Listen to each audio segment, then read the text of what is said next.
Good morning friends. ಇವತ್ತು ದೋಸೆ, ಉದ್ದಿನ ದೋಸೆ ಜೊತೆಗೆ ಬ್ರೇಕ್ಫಾಸ್ಟಿಗೆ ನಾನು ಜುನ್ಕ ಮಾಡ್ಕೋತಾ ಇದ್ದೇನೆ. ಯಾವಾಗಲೂ ನೀವು ನೋಡಿರ್ಬೋದು, ನಾನು ಉದ್ದಿನ ದೋಸೆಗೆ ಹೆಚ್ಚಾಗಿ ಜುನ್ಕನೇ ಮಾಡೋದು. ನಮ್ಮನೇಲಿ ಎಲ್ರಿಗೂ ಇಷ್ಟ, ಹಾಗಾಗಿ ಎಲ್ಲ ರೆಡಿ ಮಾಡಿಟ್ಟಿದ್ದೆ. ಈರುಳ್ಳಿ, ಟೊಮೆಟೊ ಎಲ್ಲ ಇಟ್ಕೊಂಡಿದ್ದೆ. ಮಳೆನೂ ಸ್ವಲ್ಪ ಬೀಳ್ತಾ ಇದೆ, ನಿನ್ನೆಯಿಂದ ಜೋರು ಮಳೆ. ಬ್ರೇಕ್ಫಾಸ್ಟ್ ಮಾಡ್ತಾ ಇದ್ದೇನೆ, ರೆಡಿ ಮಾಡ್ತಾ ಇದ್ದೇನೆ. 2 ತವ ಇಟ್ಟಿದ್ದೇನೆ ನೋಡಿ. 2 ತವ ಇಟ್ಟರೆ ಬೇಗ ಬೇಗ ಆಗ್ತದೆ ಅಂತ. ಸೊ ಉದ್ದಿನ ದೋಸೆ ಮತ್ತು ಜುನ್ಕ. ದೋಸೆ ರೆಡಿ, ಜುನ್ಕ ರೆಡಿ, ಮತ್ತು ಕೋಸಂಬರಿ ಕೂಡ ಮಾಡ್ಕೊಂಡಿದ್ದೆ ಸ್ವಲ್ಪ. ಹಾಯ್ ಫ್ರೆಂಡ್ಸ್, ಬೆಳಿಗ್ಗೆ ಬ್ರೇಕ್ಫಾಸ್ಟ್ ಆದ ನಂತರ ಯಾವ ವಿಡಿಯೋನೂ ಕ್ಯಾಪ್ಚರ್ ಮಾಡಿಲ್ಲ. ಈಗ ಟೈಮ್ 2:15. ಈಗ ಊಟ ಮಾಡೋ ಟೈಮ್. ಈಗ ತುಂಬ ಕೆಲಸಗಳಿದ್ದು, ಹಾಗಾಗಿ ಯಾವುದೇ ವಿಡಿಯೋನ ಕ್ಯಾಪ್ಚರ್ ಮಾಡಲಿಕ್ಕೆ ಆಗಲಿಲ್ಲ ನನಗೆ. ಸೊ ಈಗ ಊಟ ಮಾಡೋದು. ಏನೇನು ಊಟಕ್ಕೆ ಮಾಡಿದ್ದೀವಿ ಅಂತ ಹೇಳ್ತೇನೆ. ಇವತ್ತು ನಮ್ಮ ಮನೇಲಿ ಊಟಕ್ಕೆ ಸಿಂಪಲ್ಲಾಗಿ ಕುಚ್ಚಲಕ್ಕಿ ಅನ್ನ, ನವಿಲು ಕೊಂಸಾರು, ಅಮಟೆಕಾಯಿ ಗೊಜ್ಜು ಮತ್ತು ಹರಿಗೆ ಸೊಪ್ಪಿನ ಪಲ್ಯ, ಮೊಸರು, ಇಷ್ಟೇ ಫ್ರೆಂಡ್ಸ್. ಊಟ ಎಲ್ಲ ಮುಗಿಸ್ಕೊಂಡು ಬಂದೆ. ಇವತ್ತು ಬೆಳಗ್ಗೆಯಿಂದ ಮೋಡ, ಬಿಸಿಲಿಲ್ಲ ಅಂದರೂ ಕೂಡ ಮಳೆ ಇರಲಿಲ್ಲ. ಸೊ ಹಾಗಾಗಿ ಬೆಳಿಗ್ಗೆನೇ ಡ್ರೈಯರಿಗೆ ಹಾಕಿ ಒಣಗಿಸಿದ್ದೆ ಬಟ್ಟೆನ. ಈಗ ಮಳೆ ಬರೋ ಟೈಮ್ ಆಗಿದೆ, ಅಂದರೆ ಮೋಡ ಆಗಿದೆ, ಮಳೆ ಬರುವ ಹಾಗಾಗಿದೆ. ಮತ್ತು ಈಗ ನಾನು ಮಲ್ಕೊಳ್ತೇನಲ್ಲ, ಸ್ವಲ್ಪ ಹೊತ್ತು ಮಲ್ಕೊಂಡಾಗ ಮತ್ತೆ ಮಳೆ ಬಂದರೆ ಎದ್ದು ತೊಗೊಂಡು ಹೋಗ್ಲಿಕ್ಕೂ ಆಗೋದಿಲ್ಲ, ಮತ್ತು ನಂಗೆ ಮಳೆ ಬಂದದ್ದು ಒಳಗಡೆ ಗೊತ್ತಾಗೋದಿಲ್ಲ. ಸೊ ಹಾಗಾಗಿ ರಿಸ್ಕ್ ಬೇಡ ಅಂತ ಹೇಳಿ ಈಗ ಎಲ್ಲ ಬಟ್ಟೆನ ತೊಗೊಂಡು ಹೋಗ್ತಾ ಇದ್ದೇನೆ ಒಳಗಡೆ. ಸ್ವಲ್ಪ ಹಸಿ ಇದ್ದರೆ ಒಳಗಡೆ ಹಾಕ್ಕೊಳ್ಳಿಕ್ಕಾಗ್ತದೆ. ಎಲ್ಲ ಮುಟ್ಟಿ ನೋಡಿದೆ, ಬಟ್ಟೆ ಇಲ್ಲ, ಎಲ್ಲ ಒಣಗಿತ್ತು. ಸ್ವಲ್ಪ ಹೊತ್ತು ಮಲಗಿ ಎದ್ದೆ, ಬೇಗ ಎದ್ದೆ ಇವತ್ತು. ಅನಗ ಬರೋ ಟೈಮ್ ಆಯಿತು. ಮತ್ತೊಂದು 10-15 ನಿಮಿಷ ಇದೆ ಅನಗ ಬರಲಿಕ್ಕೆ. ನಾನು ದೋಸೆಗೆ ಹಾಕ್ಕೊಳ್ತಾ ಇದ್ದೇನೆ. ಅವಳು ಬಂದ ತಕ್ಷಣ ದೋಸೆ ತಿಂತಾಳೆ. ಅವಳಿಗೆ ಜುನ್ಕ ಮತ್ತು ಉದ್ದಿನ ದೋಸೆ ಅಂದರೆ ಅವಳಿಗೆ ಇಷ್ಟ. ಸೊ ಹಾಗಾಗಿ ಉದ್ದಿನ ದೋಸೆ ಮಾಡ್ತೇನೆ. ಒಂದೊಂದು ಸಲ ನೀರು ದೋಸೆ ಎಲ್ಲ ಹಿಟ್ಟಿದ್ರೆ ಅವಳು ಬೇಡನೇ ಅಂತಾಳೆ. ಉದ್ದಿನ ದೋಸೆ ಅವಳಿಗೆ ಇಷ್ಟ, ಹಾಗಾಗಿ ಮಾಡ್ತಾಯಿದ್ದೇನೆ. ಇವತ್ತು ಸ್ವಲ್ಪ ಹೊರಗಡೆ ಹೋಗೋ ಕೆಲಸ ಇದೆ, ಕುಮಟಾ ಹೋಗೋ ಕೆಲಸ ಇದೆ, ಸ್ವಲ್ಪ ಮಾರ್ಕೆಟಲ್ಲಿ ಎಲ್ಲ ಹೋಗಬೇಕು. ಸೊ ಹಾಗಾಗಿ ನಾವು ಬೇಗ ಬೇಗ ಕೆಲಸ ಮಾಡಿಕೊಂಡೆ. ಅನಾಗ ಬಂದು ತಿಂಡಿ ಎಲ್ಲ ತಿಂದಾಯಿತು. ನಾವಿಬ್ಬರು ಈಗ ಕುಮಟಾ ಹೋಗ್ತಾ ಇದ್ದೇವೆ. ಈಗ ಬಸ್ಸು ಸಿಗತ್ತೆ, ಮಳೆನೂ ಇಲ್ಲ, ಹಾಗಾಗಿ ನಮ್ಗೆ ಆರಾಮಾಗಿ ಬಸ್ಸಲ್ಲೇ ಹೋಗ್ಲಿಕ್ಕಾಗ್ತದೆ. ಬಸ್ ಸ್ಟ್ಯಾಂಡಿಗೆ ನಿಂತ ತಕ್ಷಣ ಒಂದು 10 ನಿಮಿಷ ಆಯಿತು, ಬಸ್ಸೇ ಇಲ್ಲ, ಟೆಂಪೋನೇ ಇಲ್ಲ. ಆಮೇಲೆ ಟೆಂಪೋನೇ ಬಂತು, ಹಾಗಾಗಿ ಟೆಂಪೋದಲ್ಲೇ ಹೋದ್ವಿ. ಹಾಗೆ ಮಾರ್ಕೆಟೆಲ್ಲ ಕೆಲಸ ಮುಗಿಸ್ಕೊಂಡು ಅಲ್ಲಿ ನಮ್ಮ ಜೊತೆ ನಮ್ಮ ಮಾಮನ ಮಗಳು ಸ್ವಾತಿ, ಅವಳು ಜಾಯ್ನ್ ಆದಳು, ಅವಳ ಮಗ ಅವಳು. ಸೊ ಬೇಡ ಅಂದರು, ಅವಳು ಒತ್ತಾಯದ ಮೇಲೆ ನಮಗೆ ಲಸ್ಸಿ ಕರ್ಕೊಂಡು ಬಂದಳು. ಏನಾದರೂ ಜ್ಯೂಸ್ ಕುಡಿಯೋಣ ಅಂಥೇಳಿ. ಬೇಡ ಅಂದರೂ ಕೇಳಿಲ್ಲ. ನಮಗೆ ಮನೆಗೆ ಹೋಗಲಿಕ್ಕೆ ಲೇಟ್ ಆಗುತ್ತೆ, ನಾನು ಹೋಗ್ತೀನಿ ಅಂತ ಹೇಳಿದ್ರು ಕೇಳಲೇ ಇಲ್ಲ. ಹಾಗೆ ಹೋದ್ವಿ. ಅಲ್ಲಿ ಲಸ್ಸಿ ತೊಗೊಂಡ್ವಿ, ಲಸ್ಸಿ ಪ್ಲಸ್ಸಲ್ಲಿ ಲಸ್ಸಿನೇ ತೊಗೊಂಡ್ವಿ. ಇದು ನೆಕ್ಸ್ಟ್ ಡೇ ಕ್ಲಿಪ್ಪಿಂಗ್ಸು. ಇವತ್ತು ಜೋಳದ ರೊಟ್ಟಿ ಮಾಡೋಣ ಅಂತ, ಜೋಳದ ರೊಟ್ಟಿ ಜೊತೆಗೆ ಬೆಳ್ಳುಳ್ಳಿ ಚಟ್ನಿ. ಸೊ ನಾನು ಬೇಗ ಬೇಗ ಜೋಳದ ರೊಟ್ಟಿಗೆ ಬೇಯಿಸ್ಕೊಂಡು, ಹಿಟ್ಟನ್ನು ಬೇಯಿಸ್ಕೊಂಡು ಈ ರೀತಿ 3 ಮುದ್ದೆ ಮಾಡಿಟ್ಟಿದ್ದೇನೆ. ಅಂದರೆ ಕಲಿಸ್ಲಿಕ್ಕೆ ಚಲೋ ಆಗ್ತದೆ ಅಂತೇಳಿ ತುಂಬ ಮಾಡೋದಿದೆಯಲ್ಲ ರೊಟ್ಟಿ, ಹಾಗಾಗಿ ಒಂದು 4 ರೊಟ್ಟಿ ಆದರೆ ಈ ಥರ ಎಲ್ಲ ಮಾಡ್ಕೊಳ್ಳೋದಿಲ್ಲ. ಈ ಥರ ಮಾಡಿಟ್ಟಿದ್ದೇನೆ. ನಮಸ್ತೆ ಎಲ್ರಿಗೂ ಹೇಗಿದ್ದೀರಿ? ನಾನು ಚೆನ್ನಾಗಿದ್ದೇನೆ, ನೀವು ಕೂಡ ಸೂಪರ್ ಆಗಿದ್ದೀರಿ ತಂದ್ಕೊಳ್ತಾ. ವೆಲ್ಕಮ್ ಬ್ಯಾಕ್ ಟು ಆಜ್ಞಾಪೆ ಕನ್ನಡ ವ್ಲಾಗ್ ಚಾನಲ್. ಫ್ರೆಂಡ್ಸ್, ಇವತ್ತು ನನಗೆ ಶುಭ ದಿನ. ಯಾಕೆ ಗೊತ್ತಾ? ನಮ್ಮ ಗುರುಗಳಾದ ಶ್ರೀ ವಿದ್ಯಾಧೀಶ ಸ್ವಾಮೀಜಿಯವರು ಇವತ್ತು ಚಾತುರ್ಮಾಸಕ್ಕೆ ಕೂತ್ಕೊಳ್ಳುವಂಥ ಸಮಯ. ತುಂಬ ಖುಷಿ ಅಲ್ಲ? ಹಾಗೆ ಅವರ ಸಂಕಲ್ಪದಂತೆ ನಾನು ಕೂಡ ಇವತ್ತು 1 ದಿನದ ಚಾತುರ್ಮಾಸ ವ್ರತವನ್ನು ಆಚರಿಸ್ಬೇಕು ಅಂದ್ಕೊಂಡಿದ್ದೇನೆ. 4 ದಿನದ ಹಿಂದೆ ಒಂದಿನ ಆಚರಿಸಿದ್ದೆ. ಆದರೆ ಗುರುಗಳು ಚಾತುರ್ಮಾಸಕ್ಕೆ ಕೂತ್ಕೊಳ್ಳುವಂಥ ಸಂದರ್ಭದಲ್ಲಿ ನಾನು ಇವತ್ತು ವ್ರತನ ಆಚರಿಸ್ತೇನೆ. ಮತ್ತೆ ಆದಷ್ಟು ಸಾಧ್ಯವಾದಷ್ಟು ಭಕ್ತಿ ಶ್ರದ್ಧೆಯಿಂದ ಆಚರಿಸ್ಬೇಕು ಅಂದ್ಕೊಂಡಿದ್ದೇನೆ. ದೇವರ ಶ್ಲೋಕ, ನಾಮ, ಜಪ ಇದನ್ನೆಲ್ಲ ಮಾಡ್ಕೋಬೇಕು ಅಂತ. ಸಿಂಪಲ್ ಆಗಿ, ದೊಡ್ಡ ನಿಯಮಗಳೇನಿಲ್ಲ, ಎಷ್ಟಾಗತ್ತೆ ಅಷ್ಟು ಶ್ರದ್ಧೆಯಿಂದ. ಊಟದಲ್ಲೂ ಕೂಡ ಹಾಗೇನೆ, ತರಕಾರಿ ತಿನ್ನೋ ಹಾಗಿಲ್ಲ, ಫ್ರೂಟ್ಸ್ ಕೂಡ ತಿನ್ನೋ ಹಾಗಿಲ್ಲ. ಮಾವಿನ ಹಣ್ಣು ತಿನ್ಬೋದು, ಬಾಳೆಹಣ್ಣು ತಿನ್ಬೋದು, ಮತ್ತು ಯಾವ ಫ್ರೂಟ್ಸ್ ತಿನ್ನೋ ಹಾಗಿಲ್ಲ ಇವತ್ತು. ಮತ್ತು ಮೆಣಸು ಅದೆಲ್ಲ ತಿನ್ನೋ ಹಾಗಿಲ್ಲ. ಸೊ ಸಿಂಪಲ್ ಆಗಿ ಈ ವ್ರತವನ್ನು ಹೇಗೆ ಆಚರಿಸ್ತೇನೆ ಅಂತ ನಿಮಗೆ ಮೊದಲೇ ನಾನು ಒಂದಿನ ತೋರಿಸಿದೆ, ನೆಕ್ಸ್ಟ್ ಮತ್ತೆ ತೋರಿಸ್ತಾ ಇದ್ದೇನೆ. ಈ ಚಾತುರ್ಮಾಸ ವ್ರತವನ್ನು ಲಾಸ್ಟ್ ಇಯರ್ ನಮ್ಮ ಅತ್ತಿಗೆ 4 ತಿಂಗಳ ಕಾಲ ಅವರು ಆಚರಿಸಿದ್ರು. ತುಂಬ ಕಷ್ಟ ಅಂದರೆ ತುಂಬ ಕಷ್ಟ, ಎಲ್ರಿಗೂ ಸಾಧ್ಯ ಆಗೋದಿಲ್ಲ. ನನಗಂತೂ 4 ತಿಂಗಳೆಲ್ಲ ಆಚರಿಸ್ಲಿಕ್ಕೆ ಆಗೋದೇ ಇಲ್ಲ. ಸೊ ಹಾಗಾಗಿ ನಾನು ವಾರದಲ್ಲಿ 1 ಅಥವಾ 2 ದಿನ ಹೀಗೆ ಆಚರಣೆ ಮಾಡೋಣ ಅಂತ ಅಂದ್ಕೊಂಡೆ. ಯಾಕಂದರೆ ಅವರು ಹೇಳಿದರು ನನಗೆ ಈ ರೀತಿ ಮಾಡಬೇಕು, ಮಾಡಿದರೆ ಒಳ್ಳೆಯದು ಅಂತ. ಸೊ ಹಾಗಾಗಿ ನಾವು ಒಳ್ಳೆಯದನ್ನು ತೊಗೊಳ್ಬೇಕಲ್ಲ, ಯಾರೇ ಹೇಳಿ ಏನೇ ಹೇಳಿ ಒಳ್ಳೆಯದೇನಿದೆ ಅದನ್ನ ನಾವು ತಗೊಳ್ಬೇಕು. ಹಾಗಾಗಿ ನಾನು ಈ ವ್ರತನ ಮಾಡಲಿಕ್ಕೆ ಮನಸ್ಸು ಮಾಡಿದ್ದು. ರೊಟ್ಟಿ ಜೊತೆಗೆ ಬೆಳ್ಳುಳ್ಳಿ ಚಟ್ನಿ ಮಾಡಿಕೊಂಡೆ. ನನಗಲ್ಲ, ಉಳಿದವರಿಗೆ.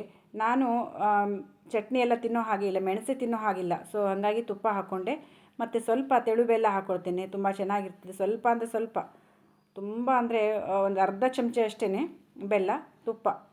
ನನಗೆ ಇಷ್ಟ, ತುಪ್ಪ ಇಷ್ಟ ನನಗೆ. ಸೊ ನನಗೆ ಚಟ್ನಿ ಎಲ್ಲ ಬೇಕಂತಿಲ್ಲ. ಚಟ್ನಿ ಬೇರೆ ದಿನ ತಿಂತೇವಲ್ಲ, ವ್ರತದ ದಿನ ತಿನ್ನಲಿಕ್ಕಾಗೋದಿಲ್ಲ. ಸೊ ಹಾಗಾಗಿ ನೋಡಿ, ನಮ್ಮ ದಿನದ ಇವತ್ತಿನ ಬ್ರೇಕ್ಫಾಸ್ಟ್ ಜೋಳದ ರೊಟ್ಟಿ, ಚಟ್ನಿ, ತುಪ್ಪ. ನಮ್ಮನೇಲಿ ಅಂಗಳಕ್ಕೆ ಗುಡಿಸುವ ಹಿಡಿ ಕಡ್ಡಿ ಇರುತ್ತಲ್ಲ, ಅದು ಚಿಕ್ಕದಾಗಿ ಹೋಗಿತ್ತು ಕಡ್ಡಿ ಎಲ್ಲ. ಸೊ ಗುಡಿಸ್ಲಿಕ್ಕೆ ಬರ್ತಾ ಇರಲಿಲ್ಲ. ನಮ್ಮ ಅತ್ತೆ ಹಿಡಿ ಮಾಡ್ತಾಯಿದ್ದ ನೋಡಿ ಕಸಬರಿಗೆ. ಟೈಮ್ 11 ಗಂಟೆ ಆಗಿ ಹೋಗಿತ್ತು ಫ್ರೆಂಡ್ಸ್. ಹಾಗಾಗಿ ನಾನು ಬೇಗ ಕಿಚನಿಗೆ ಬಂದೆ. ಈಗ ಒಂದೊಂದಾಗಿ ಅಡುಗೆ ಕೆಲಸ ಮಾಡ್ಕೊಳ್ಳೋದು ಅಂತ. ವೈಟ್ ರೈಸಿಗೆ ಇಟ್ಕೊಂಡೆ ಇವತ್ತು ಅನ್ನಕ್ಕೆ. ಇವತ್ತು ವ್ರತ ಮಾಡ್ತಾಯಿದ್ದೇನಲ್ಲ, ಹಾಗಾಗಿ ನಮ್ಮನೇಲಿ ಯಾವುದೇ ಹಬ್ಬ ಇರಲಿ, ಒಪ್ಪತ್ತಿರಲಿ, ಅಥವಾ ಯಾವುದೇ ವ್ರತ ಆಚರಣೆ ಮಾಡಿ ಇರಲಿ, ಕುಚ್ಚಲಕ್ಕಿ ಉಪಯೋಗಿಸೋದಿಲ್ಲ. ವೈಟ್ ರೈಸೇ ಮಾಡ್ಕೊಳ್ಳೋದು. ನಮ್ಮ ಅನಗಂಗೂ ಖುಷಿ ಆಗ್ತದೆ ಇವತ್ತು. ಅವಳಿಗೆ ವೈಟ್ ರೈಸ್ ಅಂದರೆ ಇಷ್ಟ. ಮತ್ತು ತವೆ, ವ್ರತ ಆದಮೇಲೆ ಇವತ್ತು ತವೆ, ಆ ದಿನ ವ್ರತದ ದಿನವೂ ತವೆನೇ ಮಾಡ್ಕೊಂಡಿದ್ದೆ. ಈಗ ತವೆನೇ ಮಾಡ್ಕೊಳ್ತಾ ಇದ್ದೇನೆ. ಈಸಿ ಆಗಿರ್ತದೆ ಮತ್ತು ಟೇಸ್ಟ್ ಕೂಡ ಹೌದು. ನಮಗೂ ಖುಷಿ ಊಟ ಮಾಡಲಿಕ್ಕೆ. ತವೆಗೆ ಇಟ್ಕೊಂಡೆ ಫ್ರೆಂಡ್ಸ್. ಇವತ್ತು ಆಲೂಗಡ್ಡೆ ಪಲ್ಯ, ತರಾಸಣಿ ಅಂತೀವಲ್ಲ, ಅದನ್ನ ಮಾಡ್ತಾಯಿದ್ದೇನೆ. ಸಿಂಪಲ್ ಆದ ಅಡುಗೆ ಇವತ್ತು. ಮಸಾಲೆದೇನೂ ಮಾಡ್ತಾಯಿಲ್ಲ, ಯಾಕಂದರೆ ಕರೆಂಟು ಇಲ್ಲ. ಕರೆಂಟ್ ಹೋಗ್ತದೆ ಅಂತ ಗೊತ್ತಿತ್ತು, ನಮಗೆ ಬೇಡ ಅಂತಲೇ ಮಸಾಲೆದು ಇವತ್ತು ಮಾಡಲಿಲ್ಲ. ಸೊ ಇವತ್ತು ಬಟಾಟೆ ತರಾಸಣೆ ಮಾಡ್ಕೊಳ್ಳೋದು. ಪ್ಯಾನ್ ಇಟ್ಕೊಂಡೆ, ಎಣ್ಣೆ ಹಾಕ್ಕೊಂಡೆ. ಎಣ್ಣೆ ಕಾಯ್ತು, ಸಾಸಿವೆ. ಸಿಂಪಲ್ಲಾಗಿ, ಕ್ಯಾಪ್ಸಿಕಮ್ ಇರಲಿಲ್ಲ. ನಮ್ಮ ಹಸ್ಬೆಂಡ್ ಹತ್ರ ತೊಗೊಂಡು ಬಾ ಅಂತ ಹೇಳಿದ್ದೆ, ಅವ್ರಿಗೆ ನೆನಪಿಲ್ಲ ಅಂತೆ. ಸೊ ತರಕಾರಿ ಜೊತೆ ಅವರು ಕ್ಯಾಪ್ಸಿಕಮ್ ತರಲೇ ಇಲ್ಲ.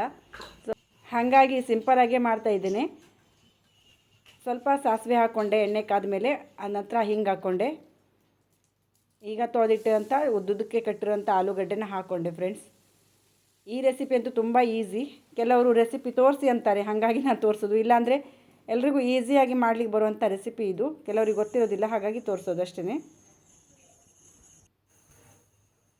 ಫ್ರೆಂಡ್ಸ್. ನಾನು ಬಟ್ಟೆ ಇನ್ನೂ ನೆನೆಸಿರಲಿಲ್ಲ. ಫಸ್ಟ್ ಅಡುಗೆ ಕೆಲಸ ಮಾಡೋಣ ಅಂಥೇಳಿ ಮಾಡಿಕೊಂಡೆ. ಈಗ ಬಟ್ಟೆ ನೆನೆಸ್ಲಿಕ್ಕೆ ಹೋಗ್ತೇನೆ. ನನಗೆ ಬೆಳಗ್ಗಿಂದ ಒಂದು ಟೆನ್ಷನ್ ಇತ್ತು. ನನ್ನ ಪಾಸ್ಬುಕ್ ಒಂದು ಕಳೆದು ಹೋಗಿತ್ತು. ಎಷ್ಟು ಹುಡುಕಾಡಿದ್ರೂ ಸಿಗಲಿಲ್ಲ ನನಗೆ. ಅದೇ ಟೆನ್ಷನಲ್ಲಿ ಎಲ್ಲೋಯ್ತು ಅಂತ. ಎಲ್ಲೋ ಇರೋದಿಲ್ಲ, ಮನೆಯಲ್ಲೇ ಇರ್ತದೆ. ಆದರೆ ಹುಡುಕಾಡಬೇಕು ಅಷ್ಟೇ. ಒಂದೊಂದು ಸಲ ಹಾಗೆ ಆಗ್ತದೆ, ಮರೆತೆಲ್ಲೋ ಇಟ್ಬಿಡ್ತೇನೆ ಯಾವುದೋ ನೆನಪಲ್ಲಿ. ಹಾಗಾಗಿ ಅದು ಎಷ್ಟು ಹುಡುಕಿದ್ರೂ ಸಿಗೋದಿಲ್ಲ. ತುಂಬ ಹುಡುಕಿ ಹಾಕ್ತಾಯಿದ್ದೆ. ಯಾವುದಾದ್ರೂ ಒಂದು ವಸ್ತು ಕಳೆದು ಹೋಗ್ಬಿಟ್ರೆ ಅದೇ ತಲೆಯಲ್ಲಿರುತ್ತೆ, ಏನು ಕೆಲಸ ಮಾಡಲಿಕ್ಕೂ ಮನಸ್ಸು ಬರೋದಿಲ್ಲ. ನಾನು ಇದೇ ಇದರಲ್ಲಿ ಒಮ್ಮೆ ನೋಡಿದ್ದೆ, ಈ ಬ್ಯಾಗಲ್ಲಿ ಒಂದು ಸಲ ನೋಡಾಯಿತು. ಆದರೂ ನನಗೆ ಸಿಗಲಿಲ್ಲ. ಎಷ್ಟು ಹುಡುಕಾಡ್ದೆ, ನೋಡೋದು. ಆಮೇಲಂತೂ ಫೈನಲ್ ಸಿಕ್ತು ನನಗೆ. ಇದರಲ್ಲಿ ನೋಡಿದ್ದೆ, ಮೊದಲು ಸಿಗಲಿಲ್ಲ. ಆಮೇಲೆ ಇನ್ನೊಮ್ಮೆ ನೋಡಿದಾಗ ಸಿಕ್ತು ನೋಡಿ. ಹಾಗೆ ಆಗ್ತದಲ್ಲ ಕೆಲವೊಂದು ಸಲ. ಇವತ್ತು ಕೂಡ ನಮ್ಮ ಮನೇಲಿ ತವೆ, ಯಾಕಂದರೆ ಚಾತುರ್ಮಾಸ ವ್ರತ ಮಾಡ್ತಾಯಿದ್ದೀನಲ್ಲ. ಸೊ ಮತ್ತು ಬೇರೆ ಯಾವುದು ಸಾರು ಮಾಡೋದು ಬೇಡ ಅನಿಸ್ತು. ಸೊ ತವೆನೇ ಅಡ್ಡಿಲ್ಲ ಅನಿಸ್ತು. ತವೆ ಮಾಡ್ಕೊಳ್ಬೇಕು. ಈಗ ಬೇಳೆನ ಕುದಿಸ್ಲಿಕ್ಕೆ ಇಟ್ಟಿದ್ದೇನೆ. ಕುಕ್ಕರಲ್ಲಿ ಆರಿದೆ. ಕುಕ್ಕರ್ ತೆಗೆದು ಅದನ್ನ ಸಪ್ರೇಟ್ 2 ಭಾಗ ಮಾಡಬೇಕು. ಗೊತ್ತಿದೆಯಲ್ಲ ನಿಮಗೆ, ಟೊಮೆಟೊ ಹಾಕಿದ್ದೊಂದು, ಟೊಮೆಟೊ ಹಾಕದೇ ಇರೋದೊಂದು. ಟೊಮೆಟೊ ಹಾಕದೇ ಇರೋ ತವೆ ನನಗೆ. ಸೊ ಸಪ್ರೇಟ್ ಮಾಡಿ ತವೆ ಮಾಡ್ಕೊಳ್ತೇನೆ. ಪಲ್ಯ ಆಗಿದೆ, ಆಲೂಗಡ್ಡೆ ಪಲ್ಯ. ಇವತ್ತೇನಿಲ್ಲ, ಅನ್ನ ಸಾರು ಪಲ್ಯ ಅಷ್ಟೇ. ಆ ಪಲ್ಯನೂ ನಾನು ತಿನ್ನೋದಿಲ್ಲ, ಮನೆಯವರಿಗೆಲ್ಲ. ಸೊ ಬೇಗ ಅಡುಗೆ ಕೆಲಸ ಮಾಡ್ಕೊಳ್ಳೋಣ. ಎಲ್ಲ ಕಡೆ ಮಳೆ ಅಂತೆ, ನೀರಂತೆ, ರಜೆ ಅಂತೆ ಸ್ಕೂಲಿಗೆ. ನಮ್ಮ ಕಡೆ ನಾವು ಲಕ್ಕಿ, ಹೆಚ್ಚು ಮಳೆ ಇಲ್ಲ, ಸ್ಕೂಲಿಗೆ ರಜೆ ಇಲ್ಲ. ಒಂದು ರಾತ್ರಿ ಅಷ್ಟು ಸ್ವಲ್ಪ ಮಳೆ ಬೀಳುತ್ತೆ, ಮತ್ತು ಬೆಳಿಗ್ಗೆ ಸ್ವಲ್ಪ ಬಿಸಿಲು ಬರುತ್ತೆ. ನಿನ್ನೆ ಅಂತೂ ತುಂಬ ಬಿಸಿಲಿಲ್ಲ ಅಂದರೂ ಕೂಡ ಮಳೆ ಇರಲಿಲ್ಲ. ಬಟ್ಟೆಗಳೆಲ್ಲ ಒಣಗಿದು. ಇವತ್ತು ಈಗ ಸ್ಟಾರ್ಟ್ ಆಗಿದೆ ಸಣ್ಣ ಮಳೆ. ಪರವಾಗಿಲ್ಲ, ಬರಲಿ, ಮಳೆ ಬೇಕಲ್ಲ. ಅಡುಗೆ ಮಾಡ್ತಾ ನನಗನ್ನಿಸ್ತು, ದಿನ ನಾವೇನು ತಿಂತೇವೆ ಅದು ಕೂಡ ನಮ್ಮ ಜೀವನ ಶೈಲಿಯ ಒಂದು ಭಾಗ ಅಲ್ವಾ. ನಮ್ಮ ಹಿಂದಿನವರು ಸಾತ್ವಿಕ ಆಹಾರನೇ ಬಳಸ್ತಿದ್ರು. ಅಂದರೆ ಸಾತ್ವಿಕ ಆಹಾರ ಒಂದು ನಿಯಮದ ಆಹಾರ ಅಂತಲ್ಲ, ತಾಜಾ ಆಗಿರುವ ತರಕಾರಿ, ಬೇಳೆಕಾಳು, ಈ ರೀತಿ ಸಾತ್ವಿಕ ಆಹಾರನ ಅವರು ಇಷ್ಟಪಟ್ಟು ತಿಂತಿದ್ರು. ಹಾಗಾಗಿ ಅವರು ಅದರಲ್ಲಿ ಪೌಷ್ಟಿಕಾಂಶ ಕೂಡ ಇರುತ್ತೆ, ತಾಜಾ ಇರುತ್ತೆ. ಸೊಪ್ಪು, ತರಕಾರಿ, ಬೇಳೆಕಾಳುಗಳೆಲ್ಲ ತಿಂತಿದ್ರು. ನಮಗೆ ನೋಡಿ, ಈಗ ನಮಗೆ ಮತ್ತು ಅವರಿಗೆ ಹೋಲಿಸಿದ್ರೆ ಅವ್ರಿಗಿಂತ ನಾವೇ ವೀಕ್ ಈಗ. ಇತ್ತೀಚಿನ ದಿನಗಳಲ್ಲಂತೂ ಫಾಸ್ಟ್ ಫುಡ್ಡು, ಹೊರಗಡೆ ತಿಂಡಿ ಅಂತ ತುಂಬ ಆಯ್ಕೆಗಳು ಬಂದಿವೆ. ಆದರೆ ನಮ್ಮ ಅಪರೂಪಕ್ಕೆ ಅದು ಓಕೆ. ಯಾವಾಗಲಾದರೂ ಮನೆಯದೇ ತಿಂದು ಬೇಜಾರು ಬರ್ತದಲ್ಲ ಆವಾಗ ಒಂದಿನ ಓಕೆ. ಆದರೆ ದಿನನಿತ್ಯ ಅದೇ ಆದರೆ ಎಷ್ಟು ಕೆಟ್ಟದಲ್ಲ. ದುಡ್ಡು ವೇಸ್ಟು. ದುಡ್ಡು ಹೋಗಲಿ, ದುಡ್ಡು ಹೇಗಾದರೂ ಸಂಪಾದಿಸ್ಬೋದು, ಆದರೆ ಆರೋಗ್ಯ ಕೆಟ್ಟಿದ್ರೆ ಮತ್ತೆ ವಾಪಸ್ ಬರೋದಿಲ್ಲ. ಹಾಗಾಗಿ ಹೆಚ್ಚಿನದಾಗಿ ಮನೆ ಊಟನೇ ಇಷ್ಟಪಡಬೇಕು. ಮನೆಯಲ್ಲೇ ತಾಜಾಗಿ ಬಿಸಿ ಬಿಸಿ ಅಡುಗೆ ಮಾಡಿ ಊಟ ಮಾಡಿದ್ರೆ ಎಷ್ಟು ಖುಷಿಯಲ್ಲ. ನನಗಂತೂ ಅಡುಗೆ ಮಾಡುವಾಗ ನನಗೆ ಯಾವಾಗಲೂ ಹಾಗೆ ಅನಿಸ್ತದೆ. ನಮ್ಮ ಕೈಯಿಂದ ನಾವು ಚೆನ್ನಾಗಿ ಅಂದರೆ ಕ್ಲೀನಾಗಿ ಸ್ವಚ್ಛವಾಗಿ ಆಹಾರ ತಯಾರಿಸಿ ನಮ್ಮ ಮನೆಯವರಿಗೆ ಊಟಕ್ಕೆ ಬಡಿಸಿದ್ರೆ ಅವರು ಖುಷಿಯಿಂದ ಊಟ ಮಾಡಿದ್ರೆ ಅದೇ ನಮಗೆ ತೃಪ್ತಿ. ನಾವು ಕೂಡ ಹೊಟ್ಟೆ ತುಂಬ ಊಟ ಮಾಡ್ದಂಗೆ ಆಗ್ತದೆ ನಮಗೆ ಅಲ್ಲ. ಮಳೆಗಾಲದಲ್ಲಂತೂ ಹೊರಗಡೆ ಜೋರು ಮಳೆ ಬರಬೇಕು, ಒಳಗಡೆ ಇಲ್ಲಿ ಬಿಸಿ ಬಿಸಿ ಊಟಕ್ಕೆ ರೆಡಿ ಮಾಡಿ ಊಟ ಮಾಡೋದು ಎಷ್ಟು ಖುಷಿ ಅಲ್ಲ. ಎಷ್ಟು ತುಂಬ ಖುಷಿ ಆಗ್ತದೆ ಈ ರೀತಿಯ ಊಟ ಎಲ್ಲ ಮಾಡೋದಂದರೆ. ನನಗೆ ನನ್ನ ಚೈಲ್ಡ್ಹುಡ್ ನನ್ನ ನೆನಪು ಬರ್ತದೆ. ಅಂದರೆ ನಮ್ಮಮ್ಮ ಅಷ್ಟು ಒಳಗಡೆ ಜೋರು ಮಳೆ ಬೀಳ್ತಿತ್ತು ಮೊದಲೆಲ್ಲ. ಮಳೆ ಎಲ್ಲ ಜೋರಲ್ಲ, ಆವಾಗ ನಾವು ಒಳಗಡೆ ಕೂತ್ಕೊಂಡು ಆರಾಮಾಗಿ ಸ್ವಲ್ಪ ಹೆಚ್ಚು ವೆರೈಟೀಸ್ ಮಾಡೋದಿರಲಿಲ್ಲ. ಆದರೂ ಕೂಡ ಖುಷಿಯಾಗಿ ಊಟ ಮಾಡ್ತಿದ್ವಿ ಮಳೆ ಎಲ್ಲರೂ ಒಟ್ಟಿಗೆ ಕೂತ್ಕೊಂಡು. ಅಡುಗೆ ಕೆಲಸ ಮುಗೀತು ಫ್ರೆಂಡ್ಸ್. ಮಾವಿನಕಾಯಿ ಈ ಗೊಜ್ಜು ಒಂದು ಮಾಡ್ಕೊಂಡು ಬಿಟ್ರಾಯ್ತು. ಆಮೇಲೆ ಊಟದ ಟೈಮಿಗೆ ಮಾಡ್ಕೊತೀನಿ. ಇದು ನನಗೆ ಮಾತ್ರ, ಅದಕ್ಕೆ ಏನೂ ಹಾಕೋದಿಲ್ಲ, ಮೆಣಸು ಎಲ್ಲ ಹಾಕೋದಿಲ್ಲ. ಸೊ ಮತ್ತು ಒಗ್ಗರಣೆ ಎಲ್ಲ ಹಾಕೋದಿಲ್ಲ. ಹಾಗಾಗಿ ಅದು ನನಗೊಬ್ಬಳಿಗೆ. ಫ್ರೆಂಡ್ಸ್ ಹೊರಗಡೆ ನೋಡಿ ಎಷ್ಟು ಬಿಸಿಲು, ಮಳೆಗಾಲ ಅನಿಸುತ್ತಾ ಇದು. ಕುಂದಾಪುರ ಆ ಕಡೆ, ಸಾಗರ ಆ ಕಡೆ ಯಾವ ಥರ ಮಳೆ ಬಂದು ಸ್ಕೂಲಿಗೆಲ್ಲ ರಜೆ. ನಮ್ಮ ಮನೆಗೆ ಅಂತಾಳೆ, ಒಂದು ಸ್ವಲ್ಪ ರಾತ್ರಿ ಮಳೆ ಬಂದು ಸಾಕು, ನಮ್ಗೆ ರಜೆ ಏನೂ ಅಲ್ಲ ನಾಳೆ ಅಂತಾಳೆ. ಬೇಡ, ರಜೆನೂ ಬೇಡ, ಮಳೆನೂ ಹೆಚ್ಚು ಮಳೆ ಬಂದು ಪ್ರವಾಹ ಬರೋದು ಬೇಡ ಅಲ್ಲ ಫ್ರೆಂಡ್ಸ್.